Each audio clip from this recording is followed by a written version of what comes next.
Welcome to Bridge Builders, where we connect church lingo and culture with our faith, hoping this will help us grow in our understanding to live out our purpose. Today, we are going to talk about bishops. I'm sure you enjoyed the video that was shared by Chuck No's church explaining what bishops are. And I'm glad that you came with a couple more questions, and I hope that I can answer them. By the time this video is released, you will know that our church is going through a general conference. And in this general conference, you would have seen a bishop on the platform. And those people with those purple clergy collars, and with the reason why we say purple is because only bishops can wear that. I hope that you remember that purple means authority. So they are there, but the significant thing about bishops in our General Conference of the United Methodist Church, they are there to preside and bring order, but they are not there to vote, nor they can only speak out their voice with the permission of the General Conference. So there's this weird thing about bishops, and I thought that this might be a good way for us to kind of talk about what bishop is. First, I wanted to share where the word comes from. The word bishop derives from a Greek word called episkopos, which means overseer or guardian. That also has a direct correlation with the English word episcopacy or episcopal, and you'll hear that that all signifies a bishop. And you'll see that their role specifically is to oversee the church. And that's the reason why on the General Conference, these bishops will be there to preside over the meeting. But there's one caveat. Even as a bishop, you do not have the vote for the church. Even as a bishop, you cannot actually speak out unless the delegates who are gathered, what we call the body of the General Conference, allows and gives them permission to speak. So what they are doing, they are practicing a equal shared power and authority for the delegates to make polity decisions about our United Methodist Church, and these are the ones who are presiding over it. And therefore, there's one thing that we remember, that bishops in the United Methodist Church are not ordained. We are only ordained once when we become, in our tradition, an ordained elder or ordained deacon. And the ordained elders can be set aside and what we call consecrated to the office of bishop. And those are the people who you may see during the time of the General Conference. That actually leads me to think about the first bishop of our Methodist movement. We all know that the founder of Methodism or the Methodist movement is John Wesley. But John Wesley himself was never a bishop. As John Wesley and the people who followed his way of growing closer to God grew, there was a definite need of organization to happen among this fastly and vastly growing Methodist movement in America. So John Wesley first appointed Francis Asbury, and he sent him, but he actually was sent here as a missionary, more what we can call as a lay minister. Asbury was all on preaching the word, evangelizing, and he was an itinerant preacher all his life. The funny thing or interesting thing about it is Asbury actually died at Spotsylvania, Virginia, is where we come from as Virginia Annual Conference. Sorry for all the people who are outside of Virginia Annual Conference. But he was only consecrated as a bishop at our Christmas conference. But John Wesley ordained at that time Thomas Koch, who was from Britain, and he actually was a superintendent of the Methodist London Circuit in 1780, to come over to the United States at that time to become the first bishop of the Methodist movement in America. And that's what we call the Christmas conference. And of course, if you talk about minute details, John Wesley actually wanted Thomas Koch to become general superintendent instead of a bishop, and Thomas had made a decision to call himself a bishop, and he came here for the 1784 what we call Christmas conference.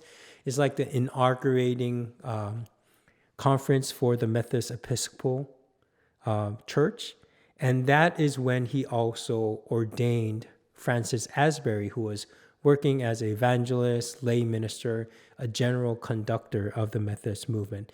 So we have two bishops who had started and led this movement. The significant thing about the two bishops was Francis Asbury, like I said, was an evangelist. He's the one who would go around and share the gospel. His sole mission was about saving souls, while Thomas Koch, he had a doctorate in civil law, and he was a well-educated person. So he had this geniusness in organization. So those two bishops had worked alongside, and those are the ones who we remember as the first Methodist bishops. Of course, some might say Thomas comes before Asbury, but we can fight about that later on. And that is one of the reasons as a United Methodist, you might have heard that publishing house that is called Asbury. And you will know that that's a compound word between Thomas Koch and Asbury Francis. There you go. So that's another one. If you hear anyone who says Cokesbury, you will immediately know that it comes from two different bishops. Now, for us as United Methodists, there are bishops around the world. In 2019, there was a study about how many Episcopal areas that we had in the United Methodist Church, and we had 46 Episcopal areas in the United States and 20 in Africa, Europe, and Philippines. And as Chuck had shared, these are all selected and elected and consecrated by the delegates. And these delegates are what we call the jurisdictional delegates. The jurisdictional conference is held every 4 years, and America has 5 jurisdictions. And also the bishops outside of America will be selected by the Central Conference delegates. And they will come, so it will be the jurisdictional delegates who elect the bishops, and the candidates will come from the annual conference of the areas that the jurisdiction is. And through that election, they are later consecrated.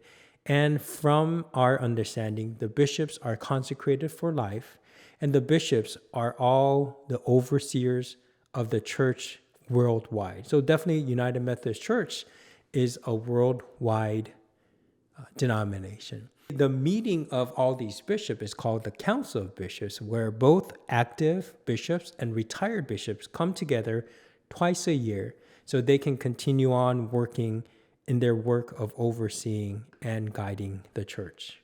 There's a couple of things that we just have to remember of what the bishop does in the annual conference, because they are normally appointed to what we call the Episcopal area. Now, in Virginia, we have one bishop who is overseeing us, but there are some conferences that are sharing one bishop. So one bishop will be overseeing both or one or two conferences. And through that, one of their roles as a bishop is to continue to be the servant leader for all clergy and lay members.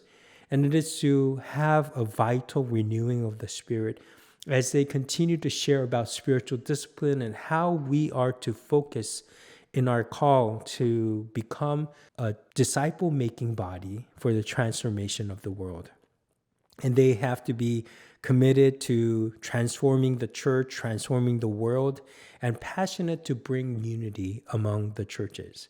But I do also believe that one of the most important things about the bishop is that their passion and their commitment to administration, which is to bring order to the annual conference, which is to being commissioning and also ordaining clergy who will become the hands and feet of the movement for us to continue to make a transformation in this world. I remember my ordination, and my ordination was from Bishop Charlene Kammerer. And one of the things that I remember the most is how we had got a list of all the bishops who had continued to ordain each other. And that is what we call an apostolic succession. So it comes from John Wesley, Thomas Koch, and it goes all the way down, and it has Bishop Charlene Kammerer, and then it has my name. Now, we believe that God continues to work through this order and this lineage of people who committed their lives and consecrated themselves to continue to bring life and order to the church. And we pray that through the leadership of our bishops and the continued succession for each and of our clergy, that our churches will continue to make a difference in the world. So there you go. that's some of the things that I think that might be important for you to understand about our bishops. And I want to add one thing. Continue to pray for them, because they're all same people that are carrying out great responsibilities for us to continue the work of God in this world. And if you see our bishop, say hi and thank them for their ministry.